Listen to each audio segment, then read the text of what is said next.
Selamat pagi saudara yang diberkati Tuhan. Jumpa kembali dalam seri pembahasan firman Tuhan. Menjadi putra dan putri Allah, mari berdoa. Bapa di surga, kami rindu merenungkan firman Tuhan pagi ini. Berkati firman, berikan Roh Kudus kepada kami, sehingga Roh Kudus dapat menuntun kami dan kami memahami akan rencana Tuhan dalam hidup kami. Dalam nama Yesus, Juru Selamat kami. Amin.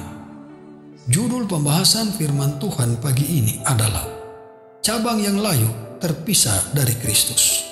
Yohanes 15 ayat 6, firman Tuhan berkata, "Barang siapa tidak tinggal di dalam aku, ia dibuang keluar seperti ranting dan menjadi kering. Kemudian dikumpulkan orang dan dicampakkan ke dalam api, lalu dibakar." Saudara yang dikasihi Tuhan, Yudas tidak berubah dan diubah menjadi cabang yang hidup melalui hubungan dengan pokok anggur yang benar. Cabang kering ini tidak melekat pada pohon anggur sampai tumbuh menjadi cabang yang hidup dan berbuah. Dia mengungkapkan bahwa dia adalah cabang yang dicangkokkan, yang tidak menghasilkan buah, cangkokan yang tidak jadi serat dengan serat dan urat dengan urat, terjalin dengan pokok anggur dan mengambil bagian dalam hidupnya.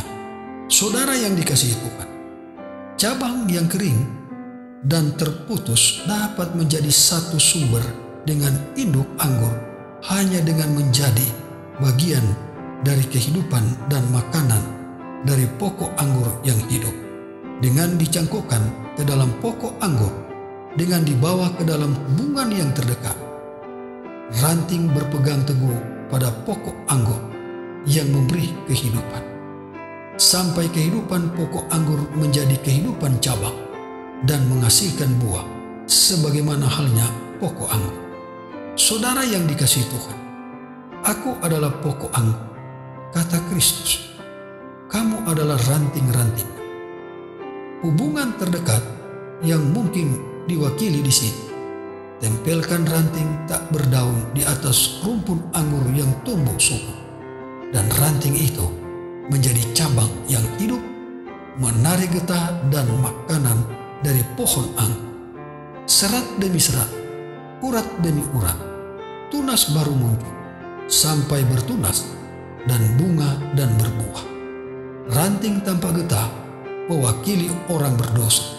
Ketika dipersatukan dengan Kristus, jiwa disatukan dengan jiwa, lemah dan terbatas pada yang kudus dan tidak terbatas, dan manusia menjadi satu dengan Kristus. Saudara yang dikasihi Tuhan, cabang yang tampaknya kering dengan dihubungkan dengan pokok anggur yang hidup menjadi bagian dari jiwa mati karena pelanggaran dan dosa, harus mengalami proses yang serupa.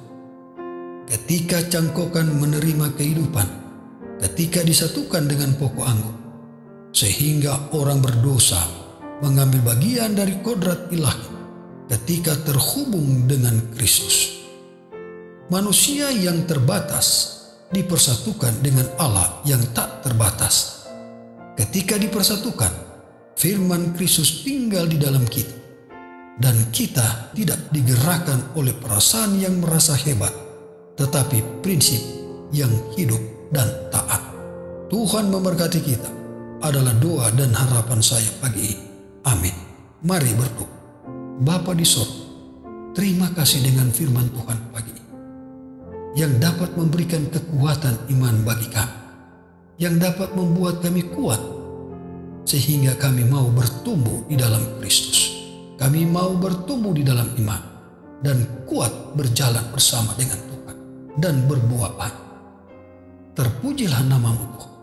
Di dalam nama Yesus, Juru Selamat kami. Amin.